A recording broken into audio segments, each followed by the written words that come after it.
Assalamualaikum warahmatullahi wabarakatuh. Pada kesempatan ini kita akan membahas tentang anatomi dan fisiologi sistem otot.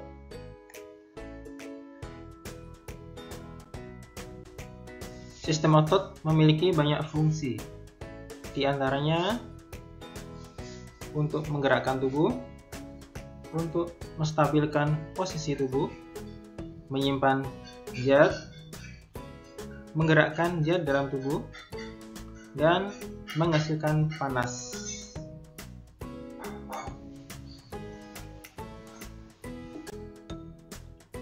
Struktur otot rangka dapat kita lihat pada gambar yang ada di sebelah kiri. Ini adalah bagian tulang, dan yang di sebelahnya adalah jaringan otot. Jaringan otot melekat kuat di tulang, dibantu oleh tendo. Tendo merupakan jaringan ikat kolagen yang sangat kuat yang menempel di lapisan periosteum di tulang. Di jaringan otot kita bisa perhatikan dilapisi oleh pelapis paling luar disebut sebagai epimysium, kemudian berada di dalamnya terdiri dari kelompok-kelompok otot yang dilapisi oleh perimysium, yang kemudian di dalam perimysium ini terdiri dari beberapa serat otot. Dan jika diperbesar, satu serat otot bisa diperhatikan mengandung komponen yang dapat berkontraksi yang disebut sebagai myofibril.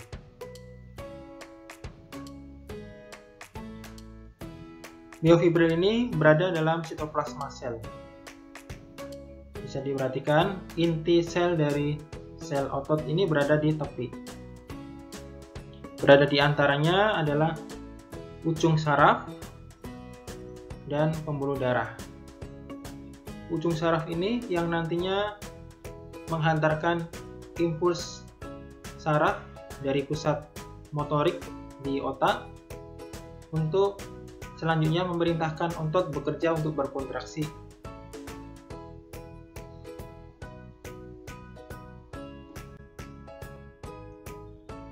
Sel otot berasal dari sel mioblast. Mioblast ini kemudian tumbuh, ada yang bersatu, dan setelah bersatu membentuk sel yang besar yang nantinya berkembang menjadi serat otot. Di antaranya dari mioblast ini ada yang tetap tinggal di luar, disebut sebagai sel satelit. Bisa diperhatikan ini gambar yang sebelah kanan. Setelah berkembang, sel otot ini akan tumbuh di dalamnya serat-serat myofibril, yakni protein yang nantinya dapat bergerak, memanjang dan memendek sehingga otot dapat berkontraksi.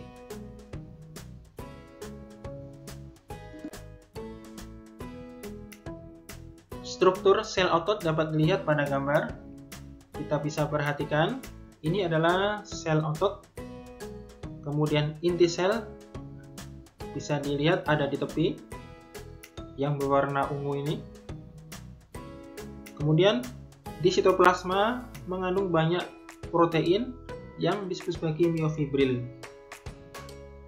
Dalam myofibril ini dapat dibedakan mengandung dua komponen filamen tebal yang disebut sebagai myosin dan komponen filamen tipis yang disebut sebagai aktin. Komponen ini tersusun tampak selang-seling membentuk zona gelap dan zona terang, sehingga garis zona gelap terang tadi terlihat di bawah mikroskop. Oleh karena itu, otot rangka nama lainnya adalah otot lurik karena tampak berupa garis gelap terang. Berada di antara myofibril ini adalah komponen sel otot yang penting yang disebut sebagai retikulum sarkoplasma. retikulum sarkoplasma ini penting karena dia mengandung ion kalsium yang nantinya ion kalsium ini diperlukan untuk kerja dari miofibril untuk berkontraksi, yakni interaksi antara filamen miosin dengan aktin. Kemudian yang tidak kalah penting yang lainnya adalah komponen mitokondria.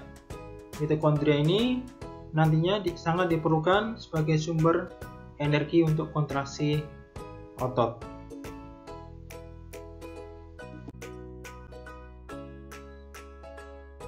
Secara skematis, saraf motorik bekerja memerintahkan otot berkontraksi. Dapat dilihat pada gambar yang di sebelah kiri. Ada bagian otot yang nantinya menerima informasi dari saraf motorik tersebut yang disebut sebagai neuromuscular junction.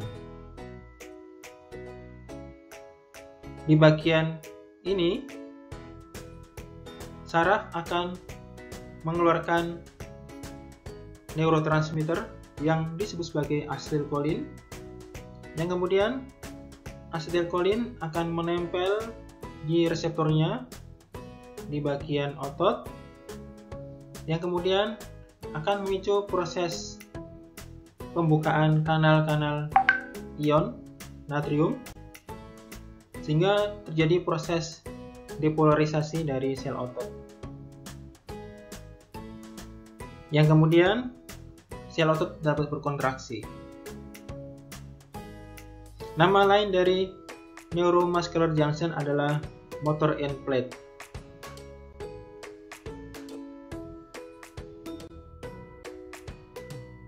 Secara skematis, mekanisme kontraksi otot dapat kita lihat pada gambar. Yang pertama, pusat motorik di otak akan memerintahkan kontraksi otot dengan cara menimbulkan impuls saraf. Adanya impuls saraf tadi yang kemudian dijalarkan melalui saraf motorik sampai di ujung dari akson motorik.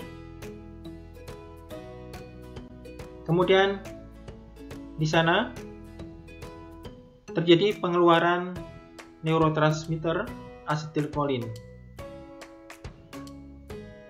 Asetilkolin akan menempel di reseptornya, yakni di bagian dari jaringan otot, sel otot. Kemudian akan memicu pembukaan dari kanal kalsium di retikulum sarkoplasmik.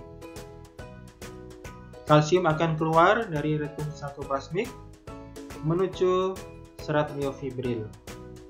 Di sini kalsium akan menempel dan membantu interaksi antara filamen aktin dengan filamen miosin, yang kemudian dibantu dengan energi yang berasal dari ATP atau adenosin trifosfat.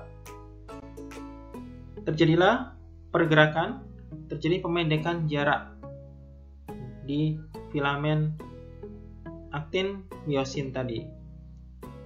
Miofibril akan memendek, kemudian sel otot akan memendek, sehingga terjadi pemendekan serat otot secara keseluruhan. Terjadilah kontraksi. Setelah selesai berkontraksi, kalsium akan dimasukkan kembali ke retikulum sarkoplasmik. Kemudian kontraksi otot reda dan terjadi proses pemajangan otot kembali semula.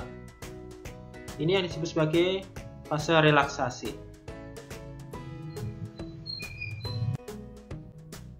Tayangan berikut ini menggambarkan mekanisme kontraksi otot.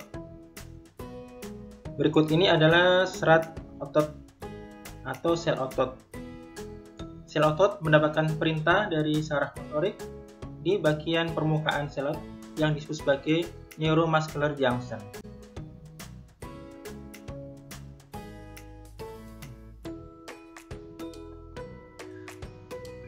Di dalam sitoplasma sel otot mengandung miofibril, satu unit miofibril yang dapat berkontraksi disebut sebagai sarkomer.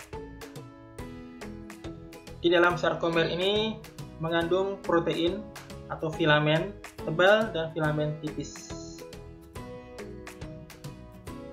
yang nantinya dapat saling bergeser sehingga dapat memendek dan memanjang. Filamen miosin menempel di garis M, sedangkan filamen aktin menempel di garis Z.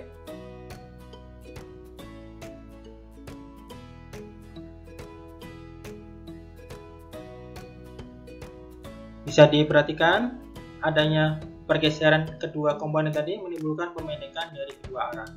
Mekanismenya yang terjadi adalah ada interaksi antara protein miosin dengan protein aktin. Bagian dari miosin akan menempel di bagian dari aktin pada titik yang berwarna kuning ini, sehingga aktin dapat ditarik dan terjadi pergeseran. Dengan bergesernya antara aktin dan miosin ini terjadi pemendekan ukuran.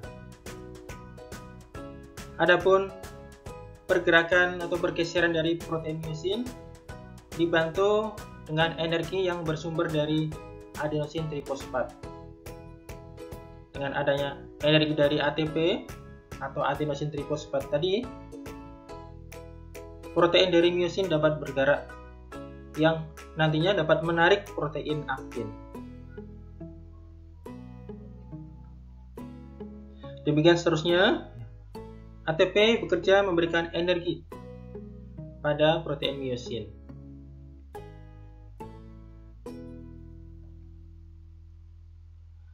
Dalam keadaan istirahat, protein aktin ditutup oleh bagian yang disebut sebagai troponin dan tropomiosin. Apabila ada perintah dari saraf, kalsium keluar dari retikulum satoplasmik menempel di protein troponin ini yang kemudian membuka protein aktin sehingga dapat ditempeli oleh protein miosin, yang kemudian memungkinkan terjadi interaksi antara protein miosin dengan protein aktin dibantu dengan ATP. Adanya impuls saraf akan memunculkan pengeluaran neurotransmitter asetilkolin di bagian sinaps ini, kemudian menempel pada reseptornya, muncullah respon depolarisasi, terjadi pembukaan kanal kalsium di retikulum satoplasmik. Kalsium akan keluar menuju protein aktin ini, sehingga miosin dapat berinteraksi dengan protein aktin dengan dibantu oleh energi ATP. Dan dalam jumlah yang besar, dalam jumlah yang banyak, menimbulkan pergeseran banyak protein miofibril sehingga terjadi pembendekan sel. Secara bersama-sama, pembendekan sel ini akan memunculkan pembendekan serat otot. Terjadilah kontraksi otot.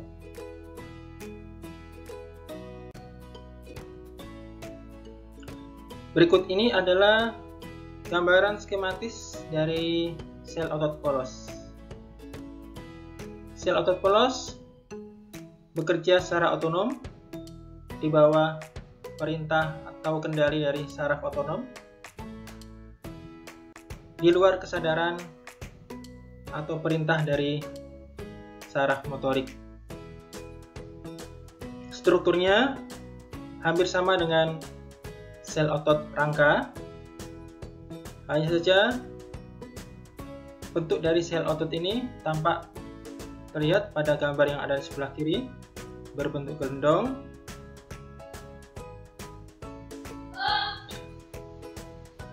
Yang di dalam sitoplasmanya sama mengandung protein-protein yang dapat berkontraksi. Ada filamen tebal dan ada filamen tipis. Adapun susunannya dapat dilihat pada gambar yang ada di sebelah kiri ini. Tidak seperti yang dijumpai pada serat otot rangka. Mekanisme kontraksinya sama. Ada interaksi antara filamen tebal dan filamen tipis akan memunculkan pemendekan dari sel otot polos sehingga terjadilah kontraksi.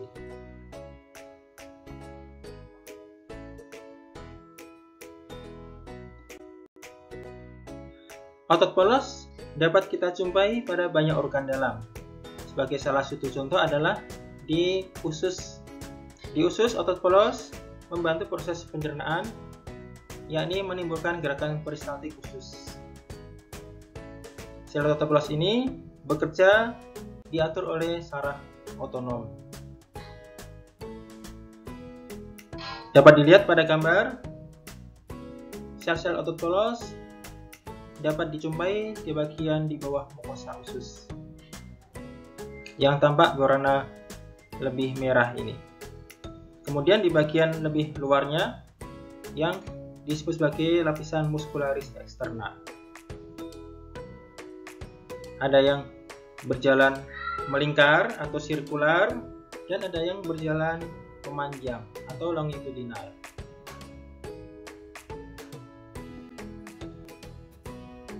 Jaringan otot dapat mengalami perubahan. Di antaranya adalah pembesaran ukuran atau yang disebut sebagai hipertrofi otot. Sel otot ukurannya dapat membesar, yakni terjadi peningkatan jumlah miofibril, kemudian jumlah mitokondria, dan diikuti oleh jumlah retikulum sarkoplasma. Pembesaran otot ini dapat dipicu oleh adanya aktivitas otot yang bertambah, yang meningkat, berulang, dan didukung oleh hormon pertumbuhan dan hormon testosteron.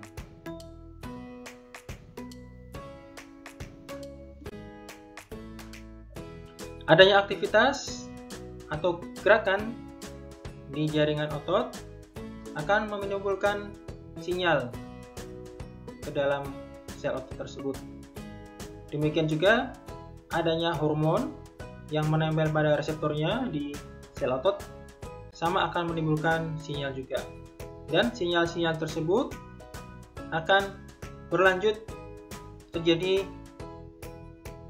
ekspresi dari gen-gen yang nantinya berujung pada peningkatan produksi protein-protein kontraktil. Miofibril banyak diproduksi sehingga otot semakin besar ukurannya. Dengan ukuran yang besar tadi, kekuatan sel otot untuk berkontraksi semakin bertambah.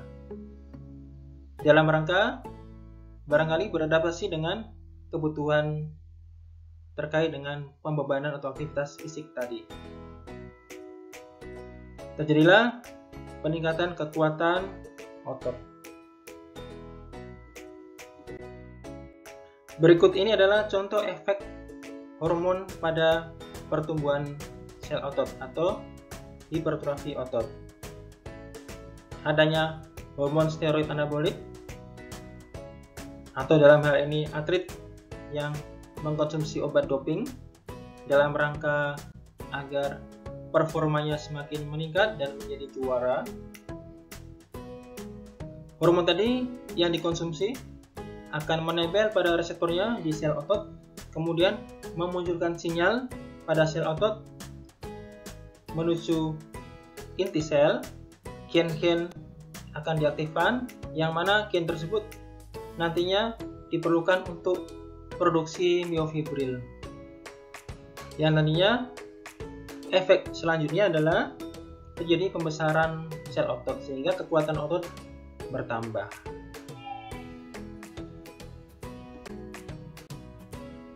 Secara skematis, mekanisme hormon tadi mempengaruhi sel otot dapat dilihat pada gambar. Ini adalah hormon steroid, kemudian menempel pada reseptornya, timbul persinyalan menuju inti sel. Gen-gen yang ada di DNA di inti sel selanjutnya akan diaktifkan, yang mana gen tersebut terkait dengan produksi protein. Dan protein ini untuk pembentukan miofibril untuk proses kontraksi tadi. Sehingga sel otot semakin besar ukurannya, terjadi pembesaran jaringan otot. Berikut ini adalah beberapa contoh obat steroid yang sering disalahgunakan bagi atlet untuk doping, sehingga harapannya adalah dapat selalu kuat dan menjadi juara. Ada obat yang diminum secara oral, ada yang diinjeksi.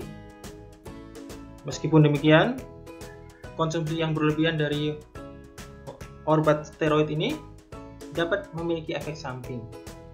Di antaranya adalah menimbulkan gangguan pada hati, gangguan pada ginjal, peningkatan risiko penyakit jantung, kemudian adanya perubahan psikologi, kemudian pada wanita dapat menimbulkan pengecilan ukuran payudara, pengecilan rahim, gangguan siklus menstruasi, bahkan kemandulan, dan dapat memacu pertumbuhan bulu di wajah dan perubahan suara. Demikian juga pada pria, dapat menimbulkan pengecilan testis, terjadi kemandulan dan kebotakan.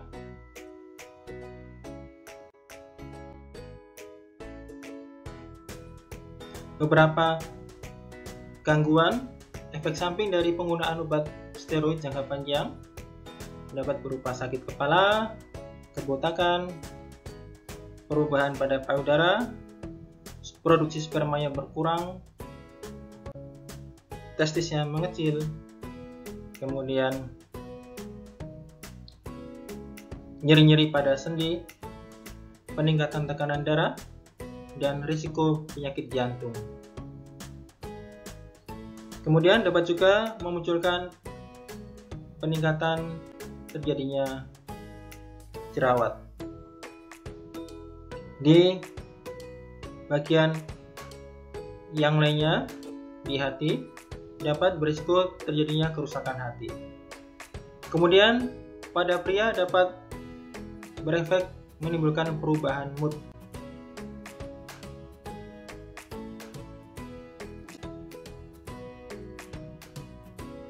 Perubahan yang lainnya pada jaringan otot adalah pengecilan ukuran atau yang disebut sebagai atrofi. Otot dapat mengecil ukurannya, diantaranya adalah dikarenakan kurangnya aktivitas. Misalnya seseorang yang mengalami patah tulang kemudian dipasang bidai sehingga tidak bergerak setelah beberapa bulan, akan tampak bagian yang tidak bergerak tadi akan lebih kecil ukuran ototnya. Dan itu karena adanya kurangnya aktivitas. Kemudian adanya gangguan persarafan. Seorang yang mengalami stroke sehingga timbul kelumpuhan, akan dijumpai adanya atrofi otot, pengecilan otot di anggota gerak yang mengalami kelumpuhan tersebut. Adanya hilangnya persarafan tadi akan menimbulkan perubahan pada sel otot. Sel otot akan mengecil, digantikan oleh jaringan ikat dan jaringan lemak. Kemudian gangguan suplai darah.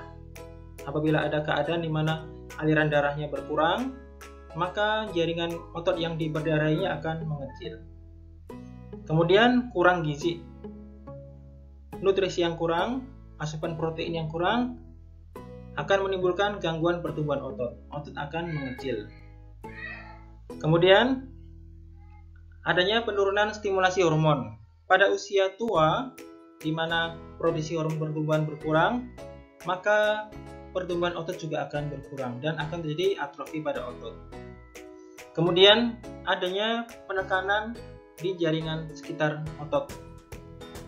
Dalam hal ini bisa dikaitkan dengan adanya suplai darah yang kurang. Misalkan adanya tumor atau adanya benda asing, maka akan terjadi atrofi di bagian jaringan otot yang mengalami penekanan tersebut. Sumber energi otot untuk bekerja meliputi adenosin trifosfat, ini merupakan sumber energi yang dapat segera digunakan. Dalam waktu 1-2 detik, otot bekerja menggunakan energi ini. Kemudian, kreatin fosfat.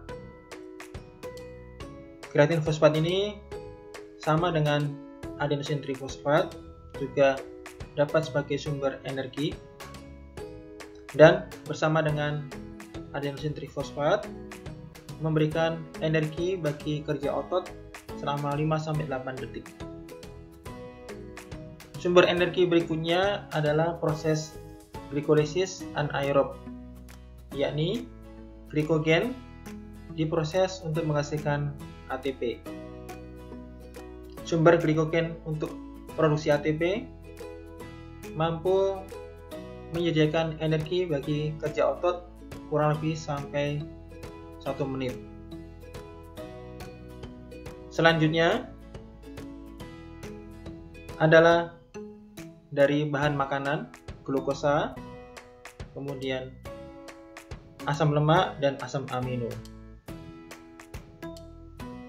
Nutrisi mengandung energi ini membutuhkan oksigen untuk dihasilkan ATP, yakni diperlukan proses metabolisme oksidatif. Sedangkan yang glikolisis tidak memerlukan oksigen.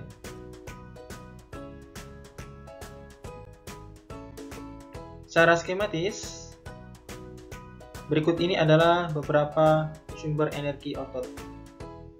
Dalam hitungan detik awal mula kerja otot dapat segera bekerja karena mendapat suplai energi yang sudah siap digunakan, yang bersumber dari ATP, kemudian kreatin fosfat yang sudah ada di dalam sel. Jika habis, sumber berikutnya adalah dari glikogen. Glikogen ini dapat kemudian diproses, mengalami proses glikolisis, dihasilkan ATP. Namun, proses ini juga menghasilkan efek, yakni produk yang namanya asam laktat. Asam laktat ini bersifat asam dan dapat mengganggu metabolisme sel otot nantinya. Sumber berikutnya adalah dari bahan makanan, yakni asam pirufat yang berasal dari glikolisis atau dari glukosa, asam lemak, dan asam amino. Yang semuanya ini membutuhkan oksigen diproses dalam mitokondria melalui siklus Krebs untuk menghasilkan ATP. Dengan demikian, otot dapat bekerja dalam jangka waktu yang lebih lama karena mendapatkan suplai energi dari proses metabolisme aerob ini.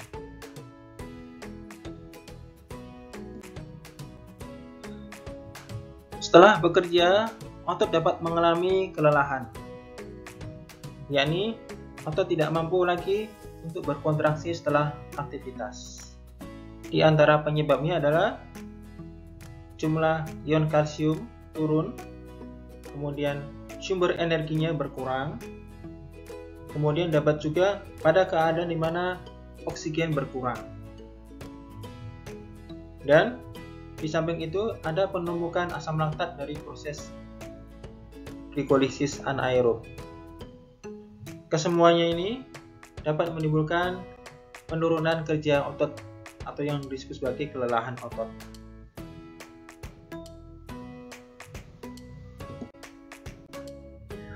Berikut ini adalah beberapa contoh gangguan kontraksi otot.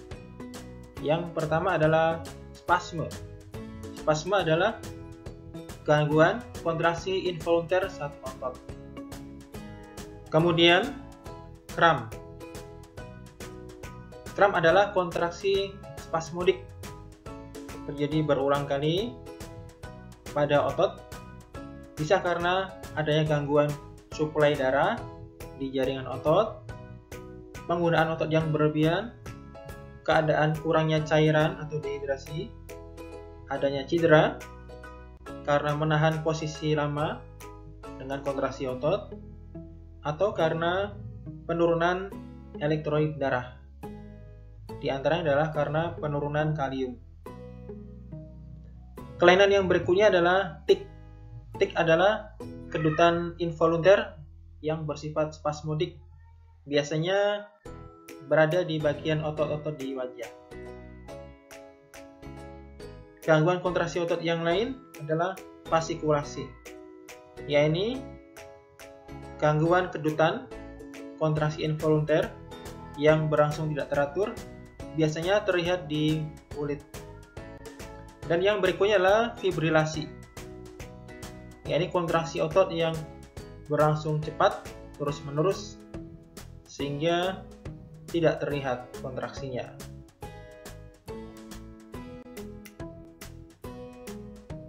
Pada usia tua, terjadi perubahan pada jaringan otot yang meliputi jaringan otot semakin mengecil, mengalami atrofi. Jaringan otot tersebut digantikan oleh jaringan ikat dan lemak yang kurang fungsional jika dibandingkan dengan jaringan otot yang pada usia muda, sehingga kekuatan otot menjadi berkurang, refleksnya menjadi melambat dan kaku, kurang fleksibel. Selanjutnya, ini adalah gambaran skematik posisi otot di rangka. Otot menempel di rangka di bagian tendo. Ada dua bagian, ada yang disebut sebagai origo dan ada yang disebut sebagai insersio.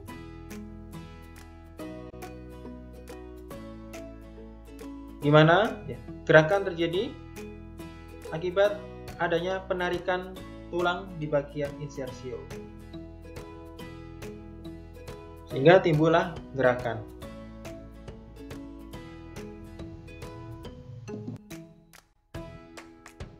Tampilan berikut ini adalah gambaran anatomi dari otot rangka di tubuh manusia. Bisa diperhatikan, di kepala terdapat beberapa otot, terutama berfungsi untuk menggerakkan otot di wajah dan di bagian pipi untuk proses membantu mengunyah. Bisa diperhatikan di bagian mata terdapat otot yang berjalan melingkar yang disebut sebagai musculus orbicularis oculi. Otot ini berfungsi untuk gerakan menutup kelopak mata. Kemudian di bagian pipi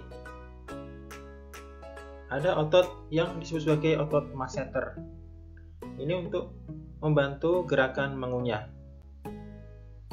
Di bagian mulut terdapat otot orbicularis oris. Kemudian di bagian sudut mulut ada otot yang disebut sebagai depressor anguli oris untuk menggerakkan sudut mulus. Kemudian di bagian leher terdapat sekelompok otot yang berfungsi untuk menggerakkan leher.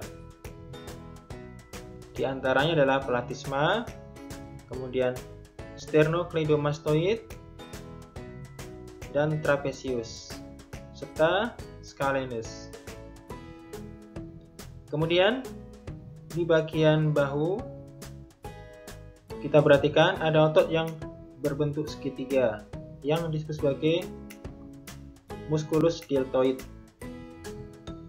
Di bagian dada terdapat otot yang disebut sebagai musculus pectoralis. Yang di bagian luar ukurannya lebih besar disebut sebagai musculus pectoralis mayor, dan di bagian dalam yang lebih kecil disebut sebagai musculus pectoralis minor. Otot di dada ini terlibat dalam menggerakkan lengan. Kemudian di perut terdapat otot yang berjalan berdiri ke atas dan ke bawah yang disebut sebagai musculus rectus abdominis. Dan di bagian sampingnya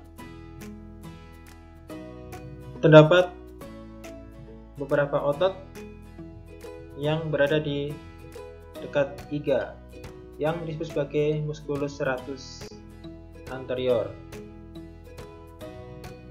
Kemudian di bagian paha terdapat sekelompok otot yang berfungsi untuk gerakan tungkai bawah.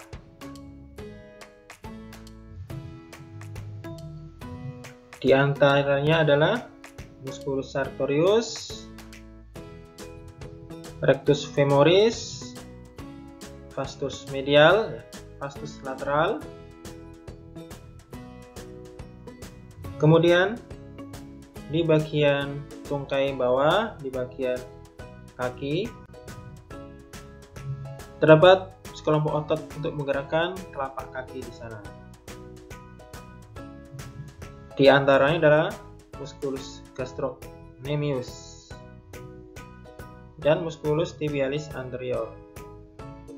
Jika dilihat di belakang, terlihat di bagian atas terdapat musculus trapezius, kemudian di bahu musculus deltoid, kemudian di bagian punggung meliputi beberapa otot, ada musculus teres major, teres minor, dan latissimus dorsi.